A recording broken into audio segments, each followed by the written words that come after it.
Good morning, everyone. How is your Wednesday going so far? I've been up since 6. I'm surprisingly awake for 9:30, so I'll have a little bit of energy to talk about to finish up this. Yeah, morning, guys. Good morning. Yeah, a fair amount of energy, I think, to finish off this section of our course. We should be able to finish up hopefully and a little bit early this morning. We should be able to get through the working with natural numbers section. And that way we can kind of start moving into working with integers on Friday. It'll be a pre-recorded lesson. And depending on what I want to do, I might just kind of go through some basic properties and representations, I think, for integers. And then we'll work, I think, with the exponents and potentially order of operations when we get back next week. So I think that's what's on the docket. What I think I want to do is because I'm a little bit behind on assessment, I'm still kind of trying to get through 2 or 3 of the draft lesson plans a day here. I'm still a little bit behind on marking those. And I know I have the video assessment to work on this week as well. So because I'm a little bit behind on getting some of those assessments back to you, what we're going to do, I think, is we're going to combine the working with natural numbers and working with integers sections together. So we're going to skip kind of an assessment and we'll kind of combine it into an assessment when we get finished with the integer section. So I want to specifically get through representations for integers, some basic properties. We want to work with exponents and negative exponents and try to understand, again, refresh our memory on how those work. And then I want to talk a little bit about order of operations in that section too. So we have a little bit of land to cover, I would say, in the integer section. So I wouldn't expect an assessment coming anytime soon. It'll probably be a good couple weeks away. We'll probably be getting closer into the beginning of April before we're ready for that assessment. But that way, that'll give me a lot of time to kind of catch up and give you hopefully a little bit of a break with assessments here. So if you want, you can continue working on your 5-lesson assessment, the one that's going to be due here closer to the end of April. Okay, so with that said, there's nothing really else on the docket. So it's Wednesday. So I mean, hopefully you have uploaded your video assessment. If not, you have until midnight tonight, just a casual reminder. And last time we were working on stuff. What were we doing? We were trying to figure out what it meant by greatest common factor and what it meant by lowest common multiple. So we kind of started our journey looking at factors, and we just reminded ourselves that factors were a part of a multiplication statement. Those were the 2 numbers that we multiplied together to get our product. So a factor essentially is a number that's going to evenly divide into some other number. And that's how we thought about defining a factor. So a couple of notes. The number that we're starting off with and the number 1 are both always a factor. So a number is always a factor of itself. The number 1 is also always a factor. And then we created some lists for our smaller numbers. We looked at common factors. So if I have 2 numbers and I list their factors and they share any factors, we call them the common factors of those 2 numbers. And then we asked ourselves the question, okay, I have a list of numbers. What's the smallest common factor? We realized the smallest common factor is always the number 1. So the more interesting question to ask was, what's the greatest common factor? So that's where the idea or the notion of greatest common factor comes from, just from this idea of being able to find all of the factors or the divisors of our numbers and seeing which one's the largest one inside of that list. Now, I mean, for small numbers, the list method's not too terrible. You can kind of get most of these factors fairly quickly just by knowing your times tables. But we also took a look at using a factor tree to find the GCF as well. And basically, if we use the factor tree, we can create the prime factorizations or the prime power factorizations of our numbers.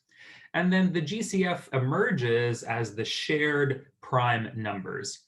So if our 2 numbers share a prime number in their factorization, then we can kind of grab those numbers, multiply them together to get the GCF. So utilizing a factor tree is, I would say, a little bit easier with regards to finding the GCF than using the list method. And then we basically did a couple examples with some larger numbers, finding the GCFs here. Yeah, those were ridiculously big numbers. So finding the GCFs here utilizing factor trees and prime factorizations. So those are your kind of two big strategies for finding the GCF. You probably, at elementary or middle school, you probably really don't need to go much further than the list method. And the list method works really well if the numbers are relatively small and your students happen to know their multiplication facts very well. If you do happen to work with larger numbers, like let's say you have some really keen students and they're kind of curious about GCFs for larger numbers, then you can show them the factor tree method. But I would say, I feel like these topics probably aren't taught till closer to middle school. I want to say somewhere around grade 5 to 7 is probably where they're talking about stuff like this. But someone could correct me if they've been lingering in the BC curriculum. But I get the sense that this is usually somewhere around middle school. But someone can chime into the chat if they know otherwise.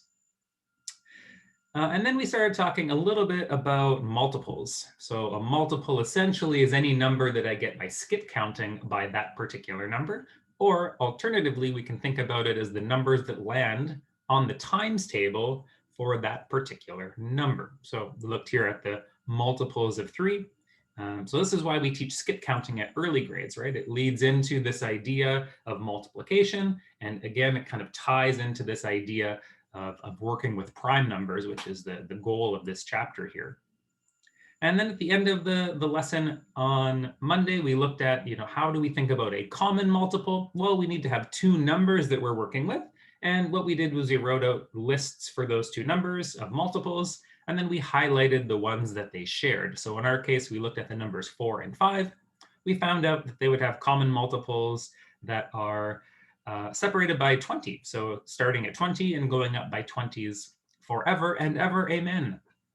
So stepping back and thinking about this ordered list, 20, 40, 60, 80, and so on, we kind of decided that it doesn't make any sense to talk about the greatest common multiple because there is no greatest common multiple. The common multiples just keep going forever and ever.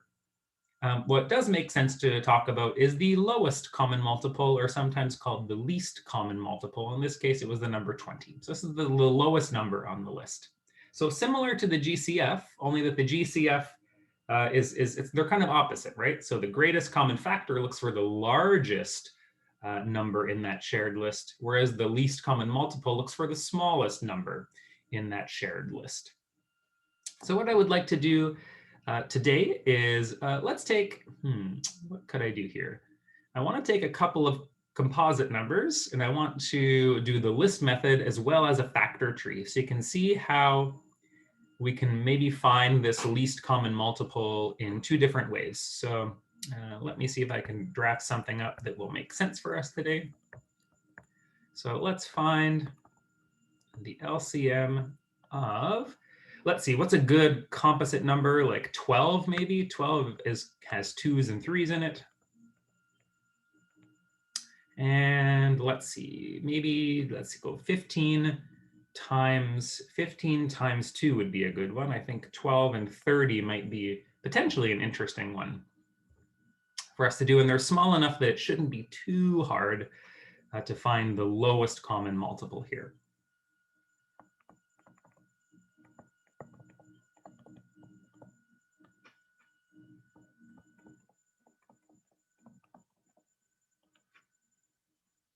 So realistically, I mean, am I going to ask you to do both of these things on something like the final exam? No. The goal here is just to utilize some small numbers here so you can see another example of writing out the lists. And then we really want to connect this to the factor tree method and see how the prime factorizations, I guess like how the LCM comes out of the prime factorization, because there's this really interesting relationship that we'll get to. I don't want to spoil anything, but there's a really fun thing that's going to happen in like T-minus 10 minutes. So get ready. Hopefully you have your coffee with you, get caffeined up, and let's do this.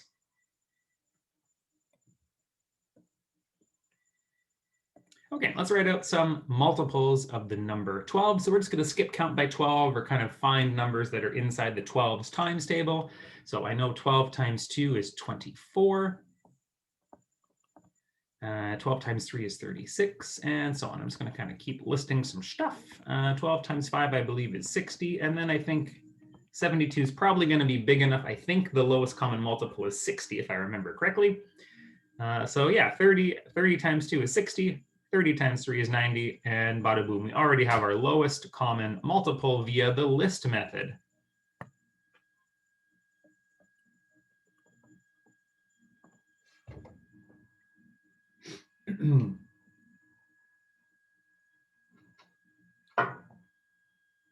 So the list method, like I was saying, is very powerful when you have small numbers.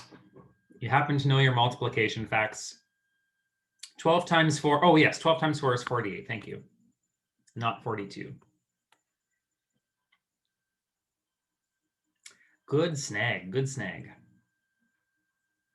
So yeah, the list method, very powerful, very easy to use for small numbers like 12, 30, 4, and 5. Notice here, there's always, I would say, especially based on the very first example we did, I'm just going to zoom out so you can see it. There's always kind of a push from students, I find, to simply take the two numbers and multiply them together. So in our very first example, if we took the numbers 4 and 5 and just multiplied them together, we would indeed get the lowest common multiple, which is 20. However, if I take 12 and 30 and multiply them together, I don't even know what I get, 360, something like that. Yeah, I get 360. So sometimes there's this kind of like misunderstanding about what the lowest common multiple is. Sometimes students think they would just grab the two numbers, multiply them together to get the lowest common multiple. So, you know, in this example we're working on right now, 12 times 30 is 360. So a common incorrect answer would be 360, and we get that by multiplying the two numbers together. What's the difference? So why does it work to multiply the two numbers together in our first example of 4 and 5, but it doesn't work for 12 and 30? What's the difference between 4 and 5 and 12 and 30? So why can't I just multiply up here, right, to get the LCM? Whereas down here, I can't. 12 times 30 is equal to 360, and this is not the LCM. What's the big difference? So what's the T here, sis? What's going on? Hopefully there's at least one RuPaul fan out there that understands my reference.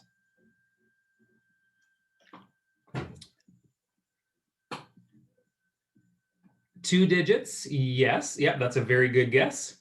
Yep, so yeah, something to do with place value. Okay, I like your thinking.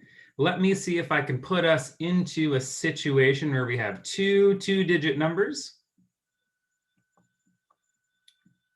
And if I multiply these two numbers together, 11 times 12, that is going to give me the LCM.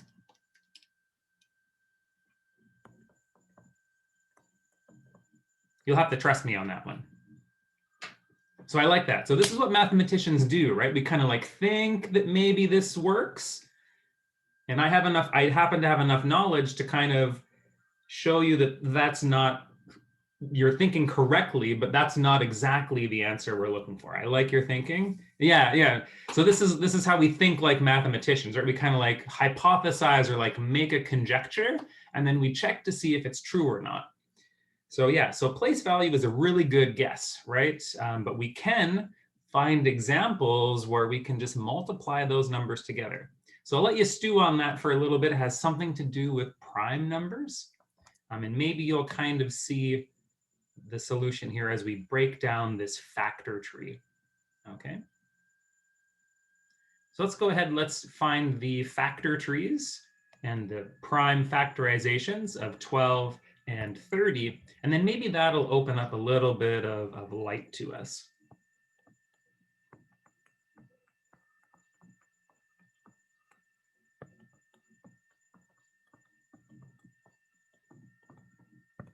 Okay, I'm just going to go through this very quickly because I happen to know how to break down 12 and 30. So we have the following. We have 12 can be expressed as 2 times 2 times 3, right? And 30, we can write 30 as 2 times 3 times 5. Now our goal is to get to the LCM. We know that the LCM is 60. Now, how do we get to 60 from this jumble of prime numbers?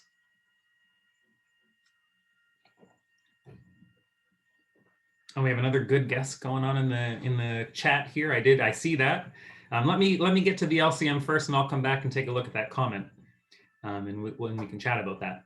So this one's a little bit harder to see inside the factorization, but the idea is the lowest common multiple basically needs to have this. If I look at the two rows, the lowest common multiple needs to kind of greedily take the most prime number, the most copies of every prime number. So if I look at just the twos, so I'm going to highlight just the twos. So I'm looking at this and this. The LCM is going to say, well, I could take 2 copies of 2, or I could take 1 copy of 2. And the LCM is kind of like a greedy algorithm. It's going to take the one that has more copies. So the LCM is going to say, okay, well, 12 has 2 copies of 2. I'm going to take that. And then once it's finished with the 2s, it's going to move over and look at the number 3. So if we take a look at the number 3, well, I mean, 12 has a single copy of 3, and 30 also has a single copy of 3. So it doesn't really matter which one we choose. We're just going to choose one of them. So the LCM is impartial in this case because they both have the same number of 3s. And then finally, we move over to the 5. So the last prime number we have is 5. 12 doesn't have any. However, 30 has a copy of 5. So what the LCM is going to do is it's going to say, okay, I have to decide between 0 copies of 5 or 1 copy of 5. I'm going to take 1 copy of 5 because that's more than 0 copies. And then when we multiply, so let me put a little star down here. So when we multiply all of the prime numbers together that we've selected for the LCM, we get the number 60. 2 times 2 times 3 times 5. Okay, so a little bit I find it's a little less obvious how the LCM is connected here, but that's the pattern. The pattern is to kind of go through each prime number one by one and choose the most number of copies.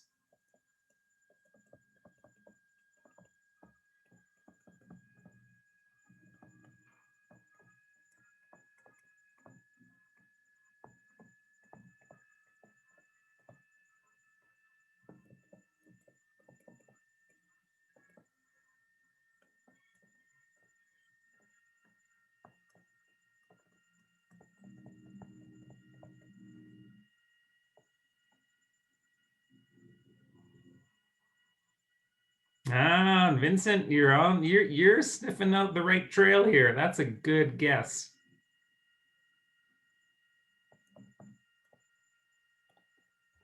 So it does have something it does sneakily connect itself to prime numbers somehow. So if we think about 12 and 30, so I'm going to kind of step back and we can kind of now chat about, why 4 and 5 work, but 12 and 30 don't. 12 and 30 actually share some prime numbers. So what would be the greatest common factor?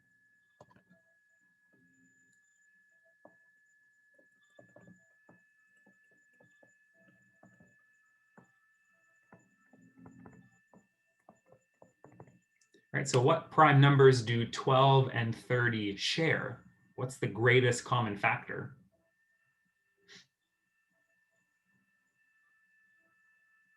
This is just an aside, by the way, but I think it's an important thing for us to talk about.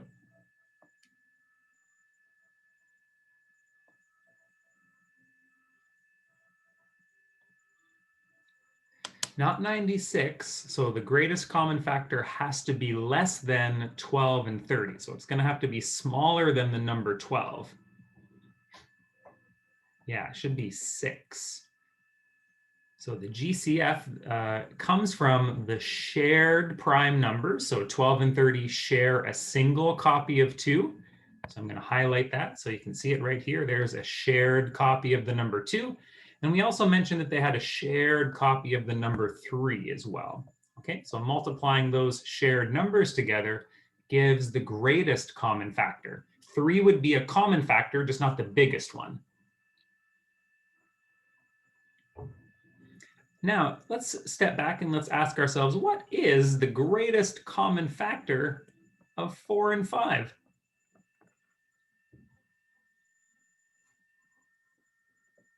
And if it's helpful, we can kind of break 4 down into its prime numbers. 5 can't really be broken down. 5 is already prime. So what do they share? 4 is equal to 2 times 2. And I mean, we have 5. Do they share any common factors?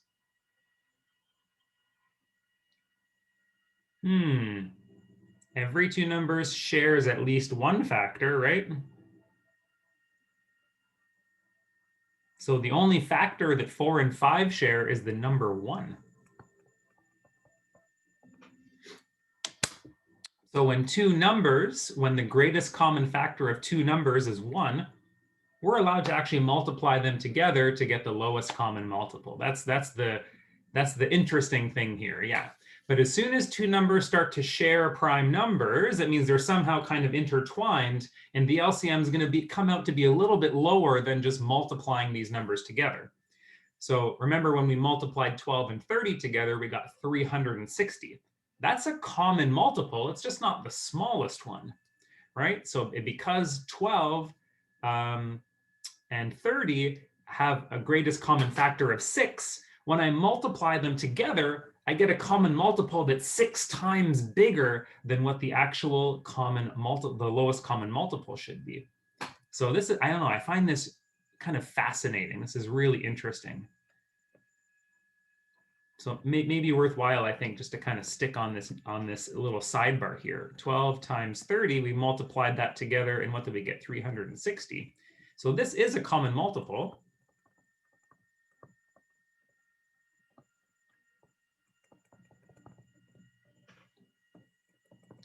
But since the GCF is 6, notice that 360 actually comes out to be 6 times as big as what the lowest common multiple actually is.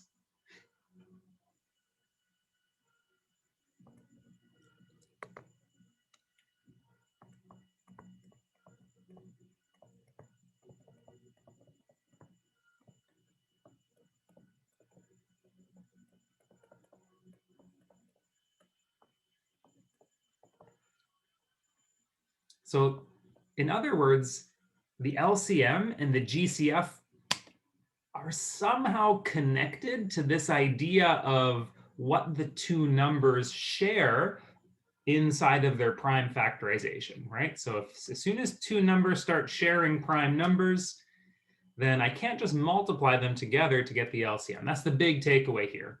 And if you want to go a step further, if I do multiply them together, I'm going to get a certain times bigger common multiple than what I really should get. So the GCF tells me how much bigger I accidentally went from the lowest common multiple, which I think is really cool. It's really interesting.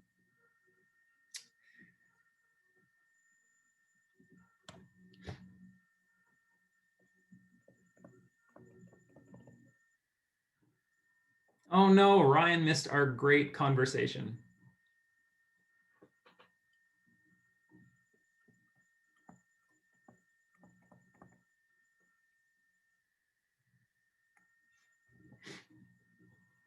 I mean, since we're here, since we've talked about this as an aside, we might as well continue on this little path. So let's talk a little bit more about how the LCM and the GCF are connected to each other. And let's kind of keep working with 12 and 30, okay? Because we already know the factorizations. You're right, Wakana. Yeah, if we have really big prime numbers and they're both prime numbers, then yeah, the only way to find the lowest common multiple is to multiply them together, and then you're going to get a really huge LCM. Absolutely. Right? Even for like 2-digit numbers, like take 11 and 13, right? They're both prime. So the only way I can find the lowest common multiple is to multiply them together, right? So that comes up to be what, 143 or something like that, right? So yeah, you could imagine if you have like a couple of 3-digit prime numbers, your LCM is going to start to get very, very big.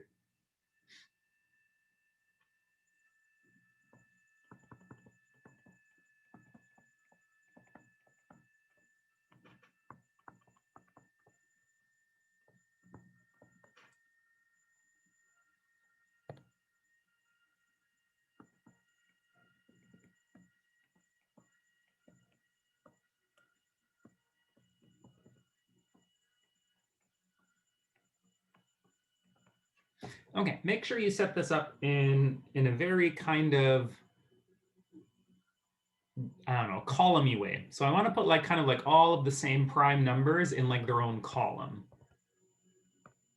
Right, so it's very easy to kind of compare prime numbers.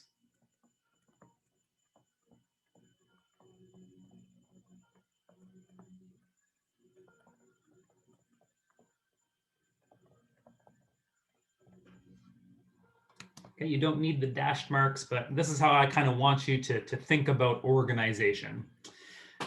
Okay, so we've looked at how to find the LCM. Okay, so the LCM is basically us taking the greatest number of copies of each prime number. So I kind of look in the column for the number 2, and I grab 2 copies because that's more than 1 copy. As I move over into the number 3, it doesn't really matter which one I take. I'm going to take 1 copy of the number 3. And as I move over into the column for 5, I'm going to take 1 copy of the number 5.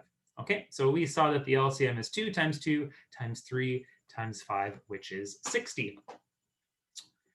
Now I'm going to go through one more time in red, and I'm going to grab the shared numbers. So this is interesting. The leftover stuff, after I circle or put a box around the numbers that make up the LCM, the leftover numbers actually form the GCF.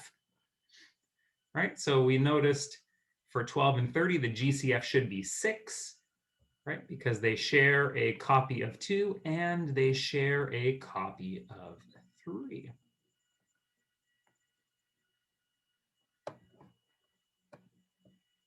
So that's interesting. So that's the first thing to note. If we get the prime factorizations and we kind of box out the LCM, the leftover numbers always give us the GCF.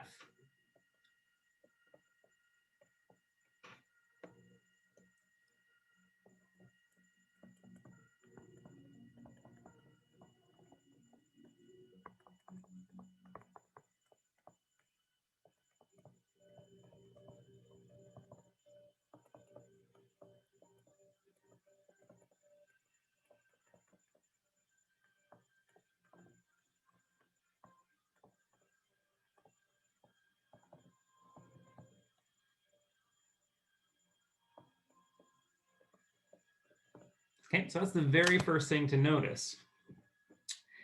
Now, we also did a little bit of work talking about, what happens when I multiply 12 and 30 together. I get 360, right? Why don't you guys take a hot second to multiply the LCM and the GCF from this example too?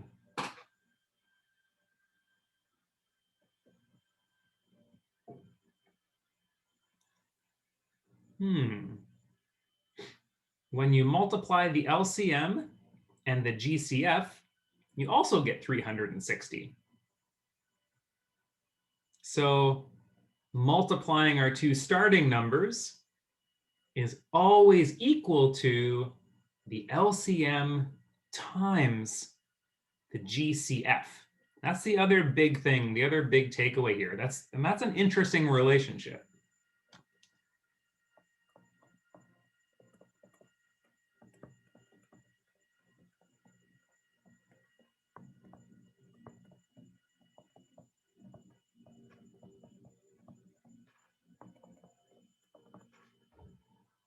Okay, so I had framed it in terms of, 360 is a common multiple that's 6 times as big as what I expect the lowest common multiple to be. So this relationship works for any pair of numbers. So, let's say you have some really big numbers and you go through this work of finding, the GCF or something like that, right? You know one of the pieces of information here. Well, as long as you know one, you should be able to figure out the other one by maybe doing a division of some kind, right? So there's this really fun relationship that you can utilize if you need to, that looks like this.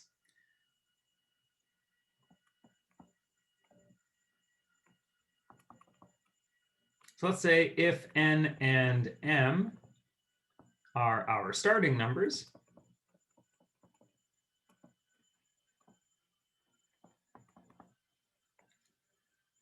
then I know that n times m, so if I multiply my two numbers that I'm working with together, this is going to be the same thing as multiplying the LCM times the GCF.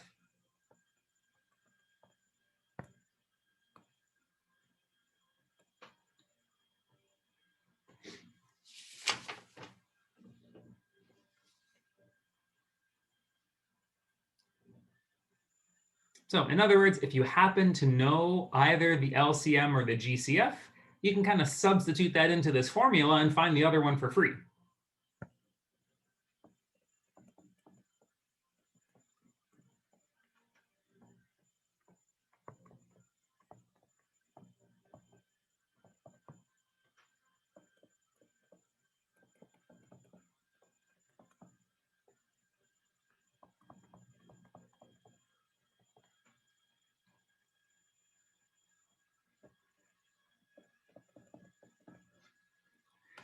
Now, we probably aren't going to run into too many situations. Well, I mean, what we can probably utilize this equation for is a nice way to double check our answers. That's what I would recommend using it for. We probably won't run into too many situations where we need to utilize this formula too much. This is more so, I would say, used for computer programming. So there is something called the Euclidean algorithm that calculates the GCF just using long division. And a computer program is much better at doing long division than it is at making a factor tree, for example. So for us as human beings, it's probably easiest to do a factor tree. And we can use this equation to double check our work to make sure that we've done it correctly. But from a computing standpoint, this is a very important kind of equation that allows the computer to find the LCM after it's utilized this other algorithm to find the GCF. That's the, I would say, the real use of this particular formula. But I'll show you how we can utilize it to at least double check some stuff here in the next example. Let's find the GCF and LCM for the numbers 168 and 90.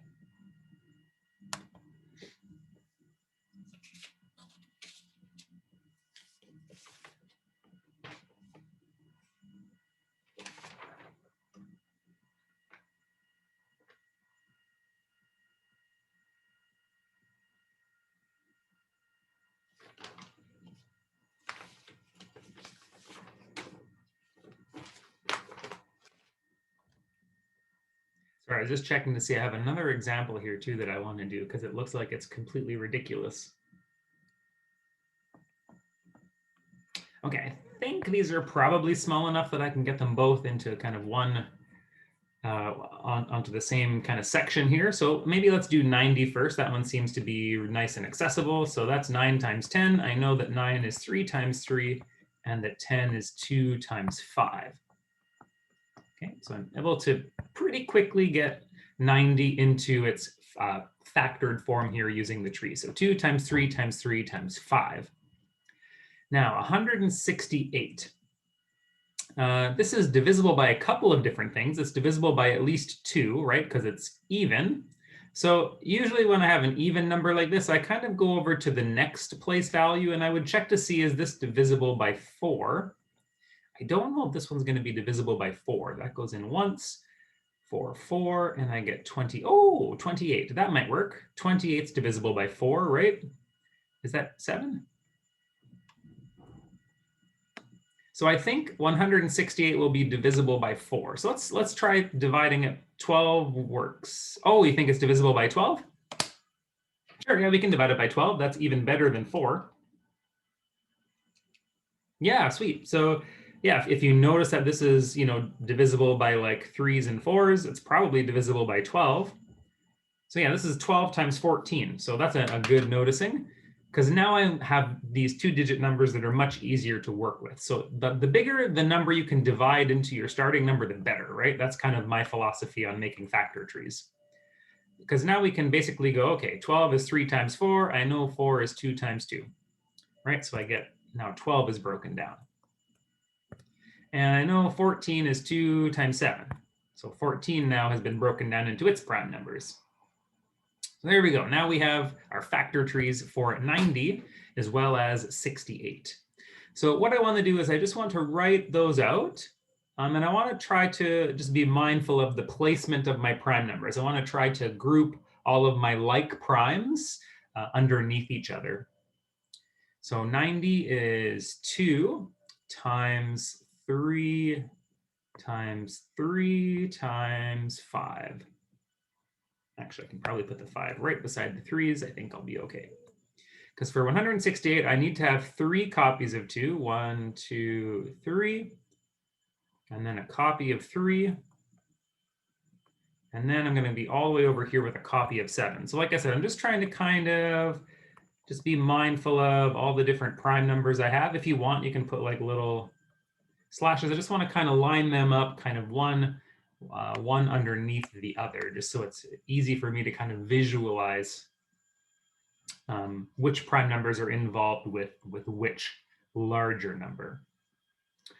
Okay, now that we have the prime factorization, we can go through and we can utilize that greedy algorithm to find the LCM. So I'm going to do that in red. The LCM, remember, is going to go column by column through the prime numbers, and it's going to pick the larger number of copies.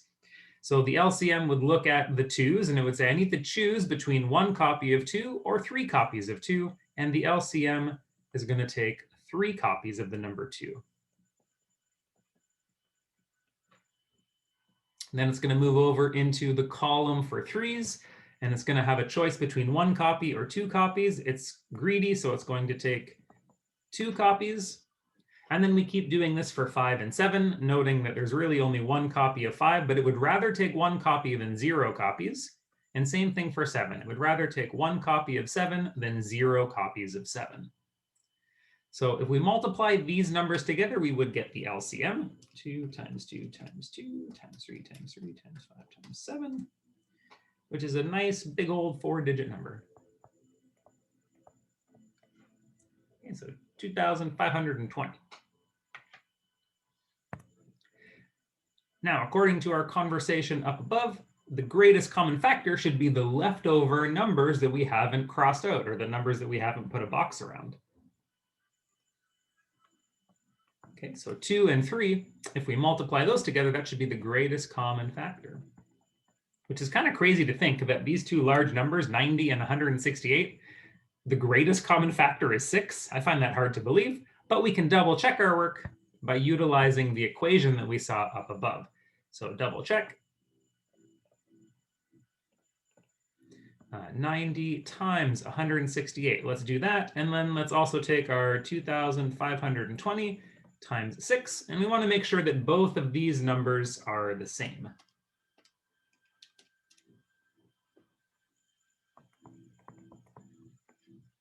Okay, so multiplying the two starting numbers, we get 15,120. And then let's multiply the GCF and the LCM together. We also get 15,120. So because these are the same,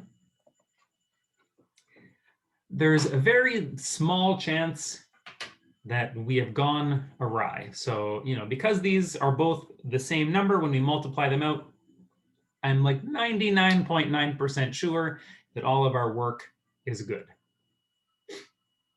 So that's typically how I tend to utilize this equation back here. I usually just use it to kind of double check my work and make sure that things make sense.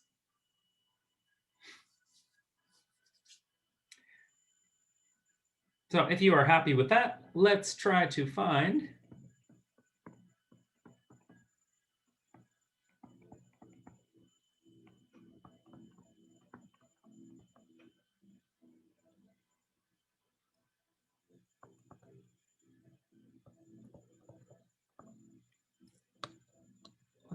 the GCF and LCM for a couple big numbers.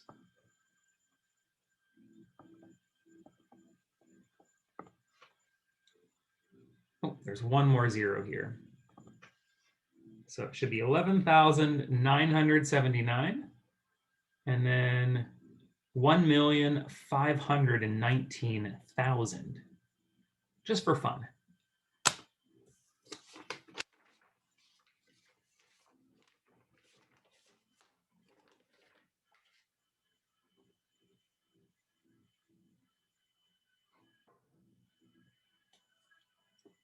Because why not? Because we're in math for elementary teachers. And who doesn't want to do a completely ridiculous large example, right? I know somebody out there does. Somebody out there they woke up early this morning in a cold sweat and they were like, man, you know what I really want to know? I really want to know the LCM of 11,979 and 1,519,000. It's the only cure. It's the only cure for my insomnia.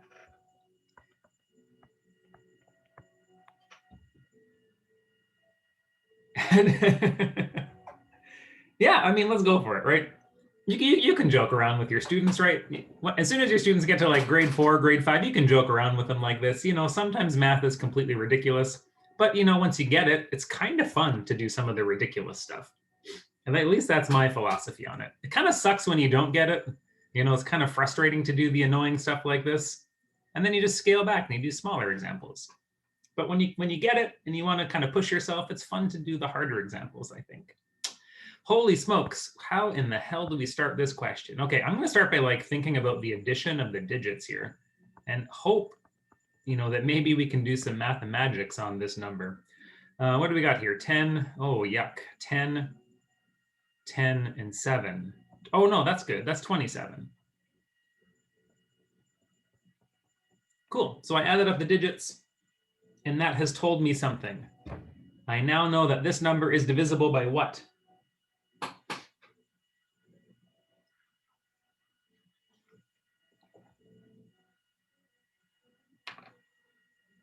Yeah, it's either, 3 or 9. Oh, it's divisible by 11 too. That's fun. So yeah, either way we go, I decided to add up the digits because I find the rule for 9 a little bit easier to use than the rule for 11. And I noticed that I could divide by 9. So I'm going to jump into that right away. And that's cool that it's divisible by 11 too. That's awesome. Okay. Oh yeah, I kind of see 11 popping out right here. So 1,331. That looks like a number that's divisible by 11 to me. Right? So I notice that I'm going to get the same sum.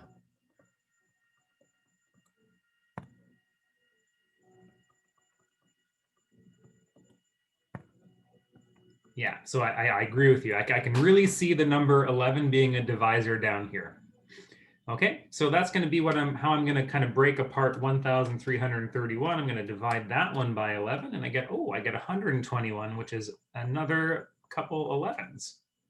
Okay, going back up to 9, we know 9 is 3 times 3, and that pretty much finishes off the tree here for us. So however way you worked your way through this tree, we should get 2 copies of the number 3 and 3 copies of the number 11. I have a feeling that was the easy one. So 1519000. 1519000. I have a feeling this one's going to be a little bit of a pain in the butt, but let's see. Okay, are we happy with 2 copies of 3, 3 copies of 11, first of all?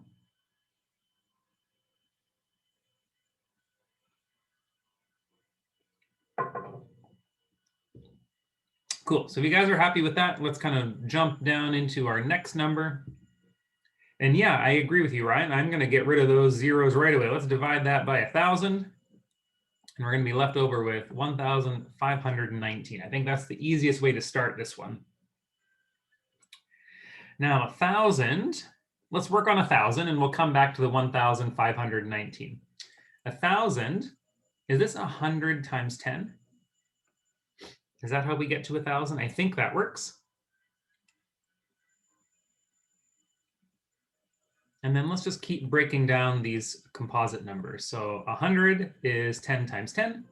And each of these 10s we can break down into a 2 and a 5, right? 2 times 5, 2 times 5, 2 times 5. So yeah, let's deal with that 1,000 branch right away because it's nice and easy to break those down. So over there, we're going to get, wow, 3 copies of 2 and 3 copies of 5 just from that 1,000. Okay, 1,519. Let's add up the digits and see if that's helpful. Okay, that's 6, 7, 7 plus 9 is 16, 1 plus 6 is 7. Okay, and that's not helpful. Divide by 7, yeah, okay, so 1,519, divide by 7, hey, nice. Okay, so we can divide this one by 7, and we get 200, 217. 7's prime, so I'm going to circle it. And then we need to kind of keep working away at 217. It's not going to be divisible by 3 or 9 because the number above it wasn't. So maybe let's try 7 again. Is 217 divisible by 7 again? It is. Okay, so we get 7 and 31. Alrighty. The number 31. Is the number 31 a prime number? If you don't know, you want to walk over to your cheat sheet over here and take a peek. It does look like 31 is a prime number, yeah, based on our cheat sheet. Okay, so yeah, let's bounce back. And that means we can circle the number 31. We know that it's a prime number, and that finishes off our factor tree. All right, fasten your seatbelts. We now have to somehow get our prime numbers aligned in a row. Okay, what do we have up here? 2 copies of 3 and 3 copies of 11.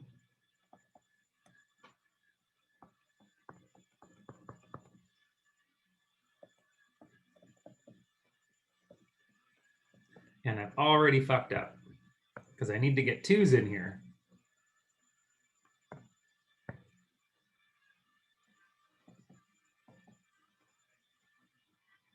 Now, this number doesn't have any 3's. It does have some 5's. So let's go 5 times 5 times 5. It does have a couple 7's.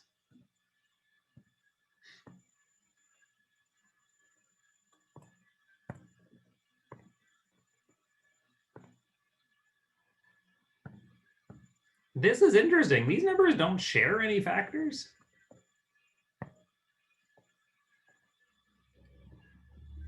Really? Really?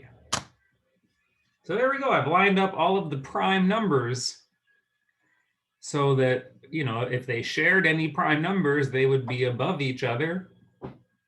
But it looks like these two numbers don't share any prime numbers. So that means that's weird. That's not obvious to me, right? I would think that maybe they would share something, but they don't share anything. So that means that the greatest common factor is 1. And if I multiply these two numbers together, I get the lowest common multiple. I have to multiply these numbers together to get the LCM. Wait, are the numbers and their primes flipped? I hope not. Right, back up here when we did the prime factorization for 11,979, we got 2 copies of 3 and 3 copies of 11. That should be this row right here. And for this big old 1,519,000, we got what? 3 copies of 2, 3 copies of 5. 2 copies of 7, and a 31. So I think we're good. Yep, I think we're good in the rows. Yeah, so that's weird. So the LCM is literally just multiplying these two numbers together. Because the GCF is equal to 1. They don't share anything.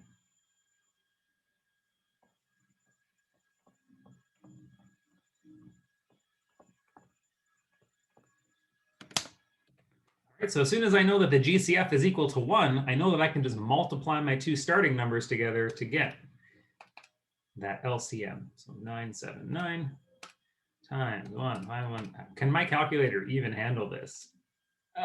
Barely. So I'm just going to leave it like this. I'm not going to evaluate that number because my calculator gives me one of those big like times 10 to the power of blah, blah, blah. And I don't really want to write down scientific notation. That's a topic for some other day and not this course.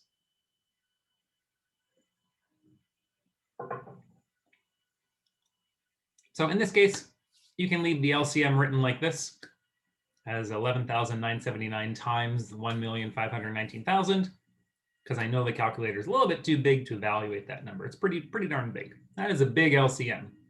So there you go, Wakana. Your dreams have come true this morning. We have found some large numbers. They're not prime numbers, but they don't share any prime numbers. Oh, Ryan has a potential answer for us. My calculator was not strong enough. It did not have the force. 819-610-1000. There you go. So that is the number.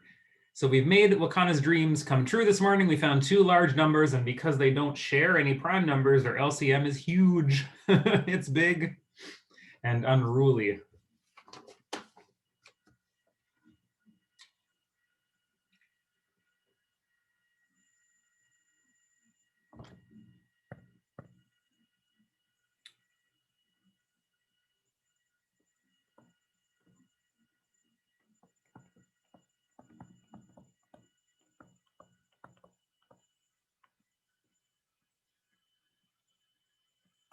All right, we have one final topic to talk about this morning, and that is how do I figure out how many factors a number might have? So in other words, for your students, it might be helpful for you guys to know how many factors to expect if we're writing out a list. So this is the leading question. If I'm given a number, is there an easy way to know how many factors that number has? So Wakana's asking, wouldn't it be easier to find the GCF first, then work on the LCM? Yeah, absolutely. I mean, if you know what the GCF is, then you can find the LCM by utilizing the other three numbers. Yeah. So I mean, usually finding the GCF is easier to do because you can write out a list, right? And then you can utilize the GCF and the two numbers to find the LCM. So if we think about, let's see, if I take a couple like smaller numbers like 12 and 16, right? And I kind of write out the list. This is going to help with talking about the number of factors too. But let's take a look at 12 and 16 because I think they're good examples. So 2, 6, 3, and 4. So here's my full list of factors for the number 12. And let's get a similar list for the number 16. So 2, 8, and the number 4. And so we can very quickly see that we have what? The greatest common factor is 4. So I think your question, Wakana, is can I find the LCM by taking the two numbers and dividing by 4? That should be true.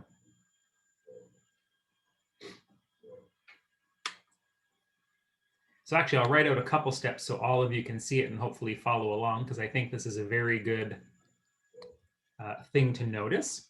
So we know that 12 times 16 should be equal to the LCM times the GCF, right? So what is 12 times 16? 12 times 16 is 192. So 192 is a common multiple. It's just not the smallest one, but I know that 196 is 4 times as big as what the LCM should be. So 196 divided by 4 should give us the LCM. And that number is 49. That doesn't make any sense.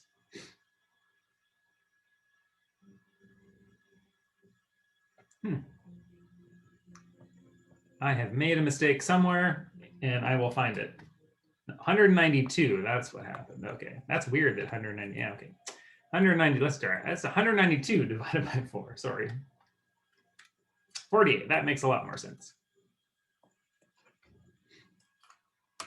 So yeah, I mean, if you're working with small numbers, it's quite easy, I think, to find that GCF quickly. And if you happen to know the relationship between the numbers 12 and 16, multiplying those together should be equal to the LCM times the GCF. It does make finding the LCM potentially a little bit faster. So yeah, you can utilize the formula to find the LCM that way. I think this is a very realistic approach when teaching your middle school students, right? Rather than finding prime power factorizations. Oh, I gotcha. Yeah, that works as well, right? If you find the factorizations and you find the GCF first, everything else also has to be the LCM. Yes, that's true. That's the relationship between the LCM and GCF.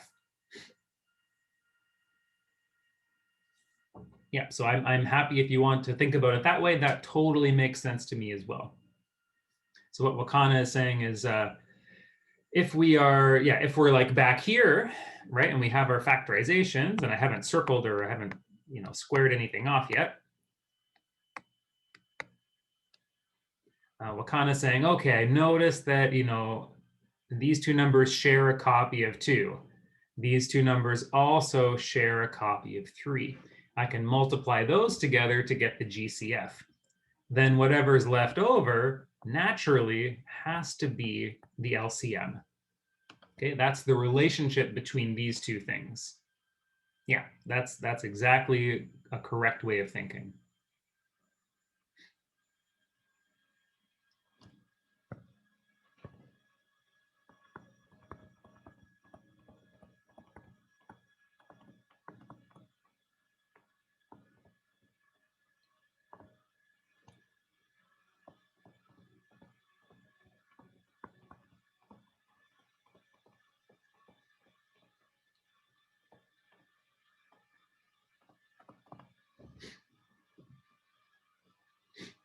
Okay, so our leading question here is it possible to know how many factors a number has? Yes or no? I mean, the answer is yes, otherwise we wouldn't be talking about it. But maybe the follow-up question is, how do I get to that number?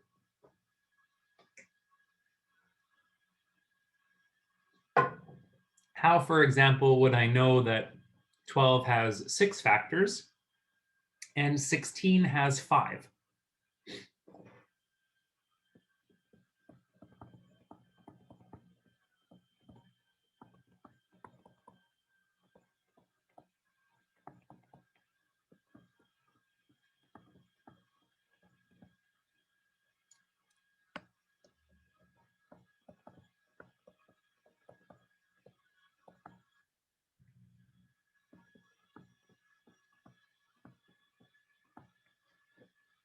Okay, so we did a quick little list of factors over on the right-hand side for 12 and 16 as we were kind of had a little chat about LCM and GCF stuff. This is not connected to the LCM and GCF necessarily, but there is a way for us to figure out how many factors we should expect based on the prime factorization. So maybe if we kind of look at the prime factorization for 12 and 16, maybe we can come up with a way to think about how many factors they might have. So 12 is essentially 4 times 3, right? 4 isn't prime, we can divide it down further. So 12, its prime factorization is 2 times 2 times 3.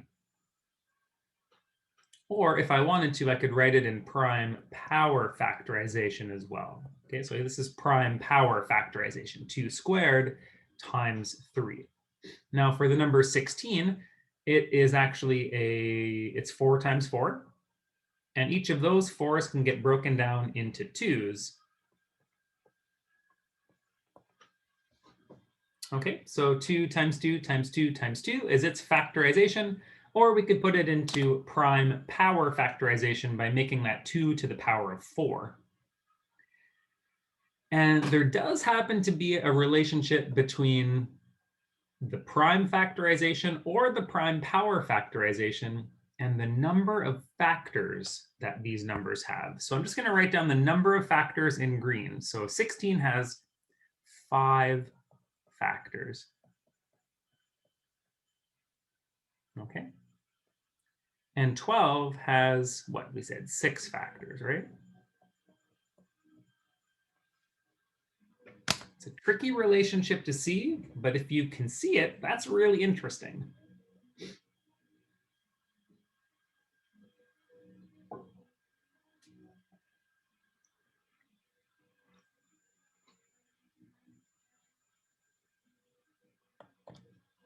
Now, do you guys remember talking about where did the 5 and 6 come from? Like this 5 and this 6?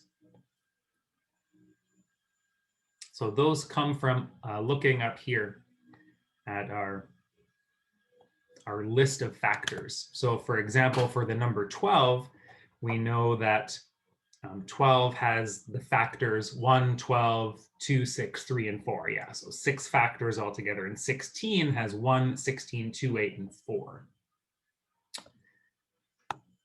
So if you need to, you can write down these lists, okay? And that's what I'm kind of referring to is the lists here. And I'm just gonna get rid of this stuff in red here because it's not relevant, I don't think, for this conversation. So let me get rid of that. 6, we only count, so think about it as a set. We only want to count, 4 times 4 is equal to 16, but we only want to count it once. We don't want to double count it. It's kind of like if you were to write this out as a set, we wouldn't want to write out the element 4 twice. So you can think about it in that kind of way. So if you wrote out 4 times 4 here, I'm not going to disagree with you. We just only want to count that number 4 once. We don't want to say 16 has 6 factors. We don't want to double count the number 4. So usually what I do instead of writing out 4 twice is I just write out 4 once and I kind of put it in the middle. That's usually what I do. But if you want to write out 4 and 4, that's totally fine with me. Just don't double count it by accident.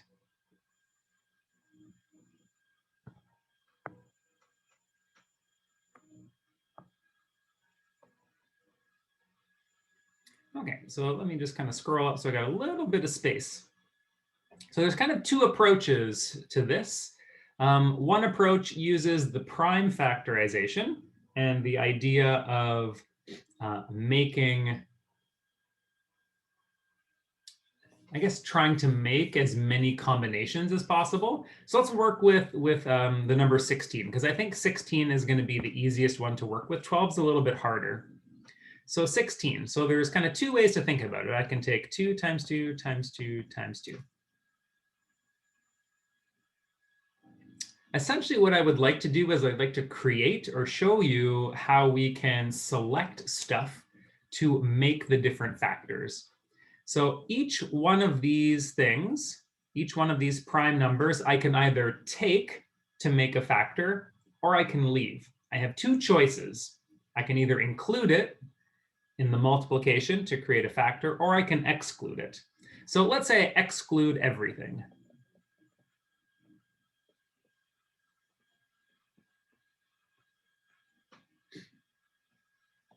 If I don't take any of the 2's, the factor that I get of 16 is the number 1.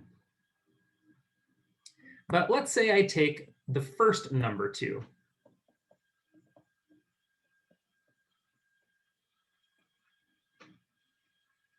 Then the factor I would get is the number 2, because I've taken a 2, but I've left all of the other ones. And I can kind of keep repeating this pattern by taking more and more 2's.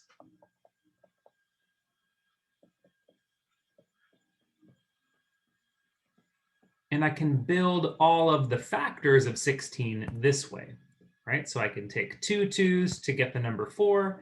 I could take 3 2's. That would give me the number 8. And finally, I could take all of them.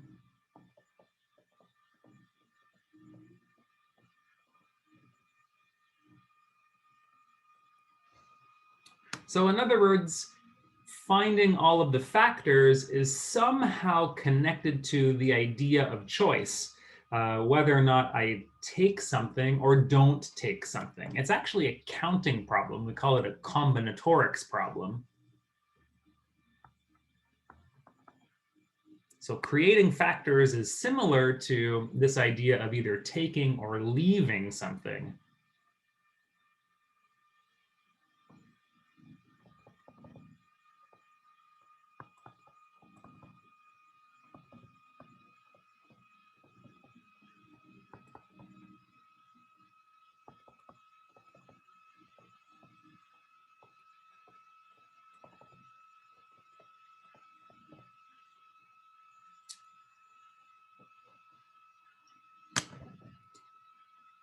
And so if you happen to know how many prime numbers make up that starting number that you're working with, you can kind of go through all the possible combinations of numbers. So when I have four twos to choose from, I can take none, I can take one, I can take two, I could take three, or I could take them all. I only have 5 different choices when I'm set up with this kind of scenario.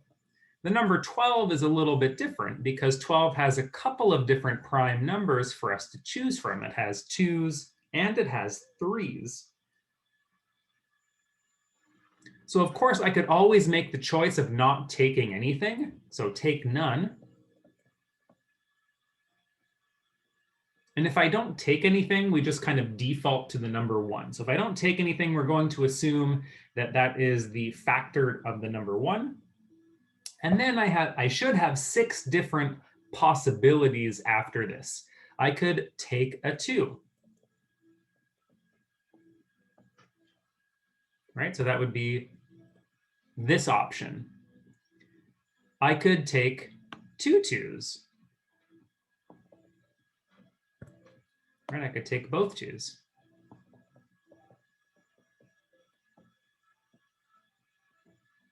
That gives me the option of the number 4, right? That would be this one and this one.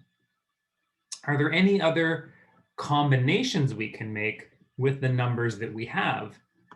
Absolutely. We haven't even worked with the number 3 yet. So I could take a single 3.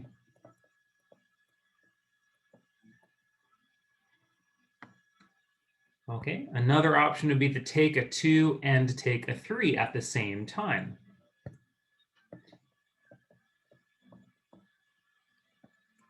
That would give us the number 6. And then, of course, the last option is to take everything, which would give us back the number 12.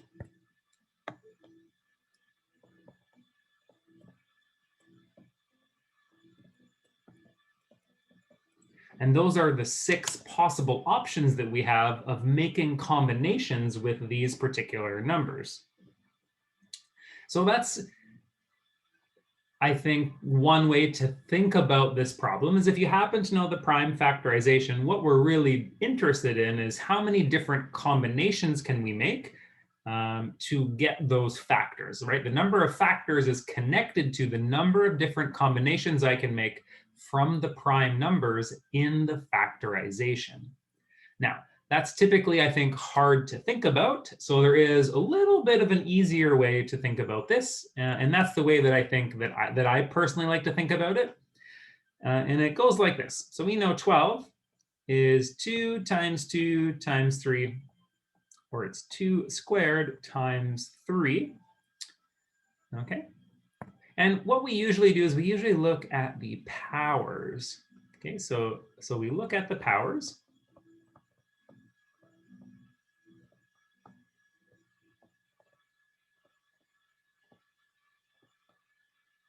Okay, and for the sake of argument here, we're going to assume that this is 3 to the power of 1. And then what we do is we bring this number down.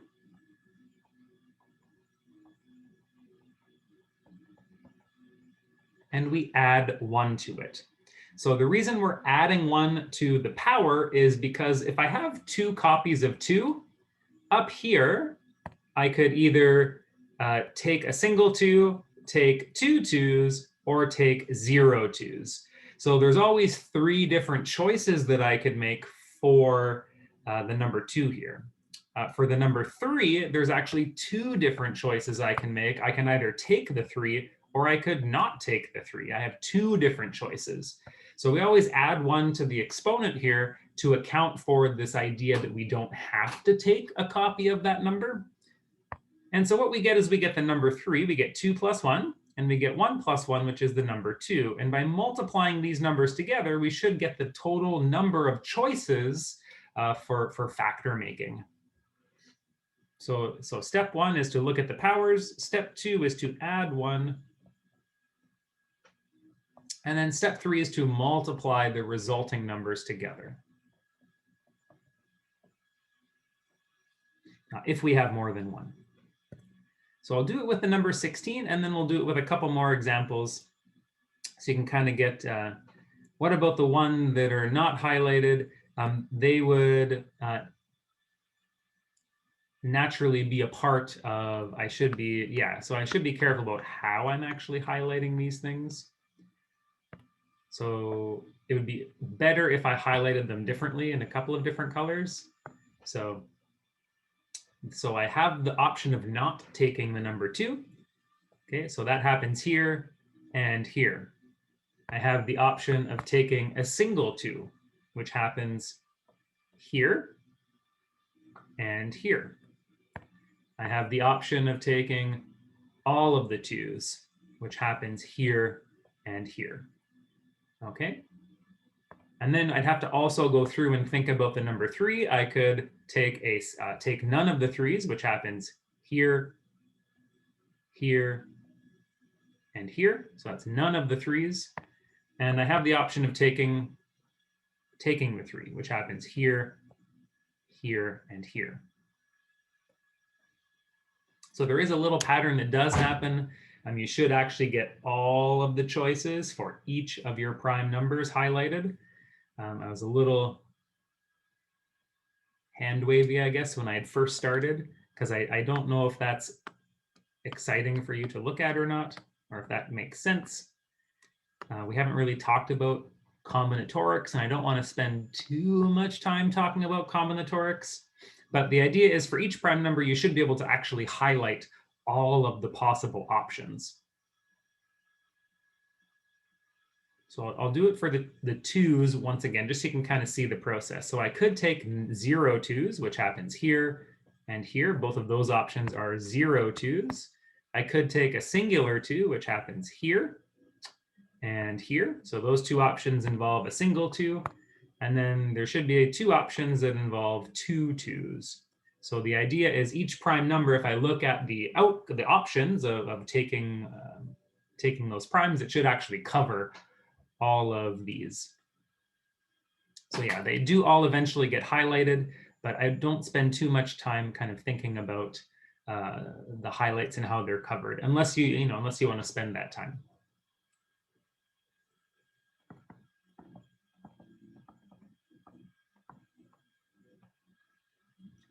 Basically just wanted to give a little bit of motivation as to why we're adding 1. So we're adding 1 to account for the choice that we may not take that prime number when we go to make one of our factors. So that's where the +1 comes from. This is I find this is really hard to explain in words. You almost have to see like lots of different examples. So let's look at 16. 16 only has 1 prime number. It has just the prime number 2, and there happens to be 4 copies. Now, I essentially have 5 different options, right? I could not take a 2. I could take 1 2, 2 2s, 3 2s, or I could take all 4 2s. So that's why we add 1. We add 1 to account for the option that we may not take a copy of the number 2. And so we have 5 factors. Okay, if I had another prime number, I may have to multiply here at the end step, but I only have 2s. So that's it. That's all.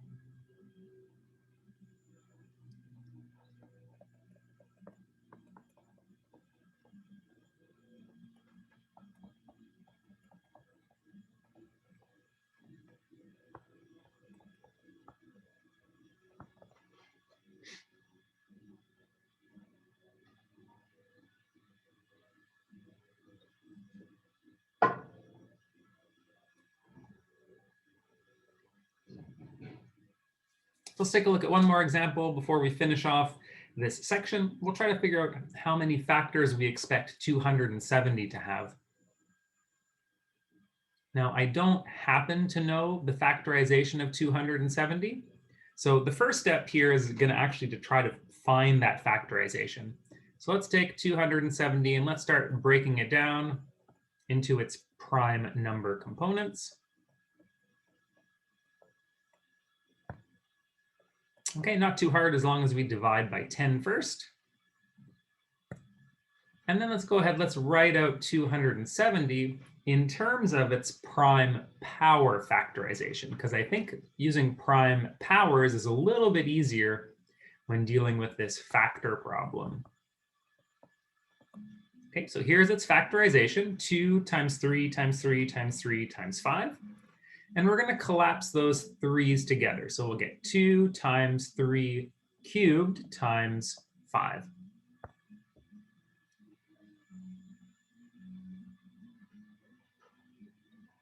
Now, it's not the bases that we care about here. It's actually the exponents that we're curious about. So we have a single copy of 2. We have 3 copies of 3. And we have a single copy of 5. And what I'm going to do is I'm just going to grab those numbers and I'm going to add 1 to them. Okay, so I could either take the 2 or not take the 2. So I have 2 options when it comes to the factor of 2. Now, since I have 3 copies of 3, I could take 1 copy, 2 copies, all 3 copies, or none of the copies. So I have 4 possibilities when working with the prime factors of 3. And finally, for the number 5, I could either take the 5 or leave it. So I have 2 choices when it comes to the number 5. And when I multiply all of the options I have together, so 2 choices for the number 2, 4 choices for the number 3, and 2 choices for the number 5, this gives us 16 factors altogether. Okay, so in other words, if I went back, I should be able to find 16 different ways to grab these prime numbers to make the factors of 270.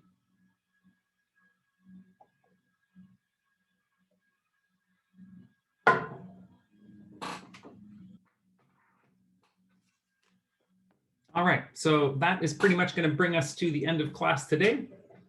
If you guys would like to see maybe another example of this like next week, just let me know, and I don't mind making up a big old number for us. We can find LCM, GCF. We can do some stuff on Monday if you want, but I'd like to kind of maybe save that for Monday. And that way, if you have any questions, you can ask it in a live setting. So Friday, we'll do pre-recorded lesson. It'll be on like an introduction to integers, just to refresh our memory on that. And we'll probably work on some properties as well as some representations. So yeah, there's some cool, I mean, if you're interested in this kind of stuff, there's a whole field of mathematics called prime number theory. And it just goes into big depths into like how we can utilize prime numbers to do a lot of stuff. It's really interesting. Probably one of the more interesting courses I've ever taken as a math person. So yeah, I'm glad you guys, I'm glad you enjoyed that, Vincent. It's a really interesting. So yeah, I mean, we just brushed. And there's a lot more to it, as you can tell, right? There's a lot more that we really haven't covered. But yeah, if you need to get somewhere, get out of here. Go have a lovely rest of your day. It's always a pleasure sharing some mathy things with you. And yeah, we'll get into integers, more on exponents, and more on order of operations. We'll start that on Friday. Okay, so yeah, you're very welcome, guys. Have a good rest of your day.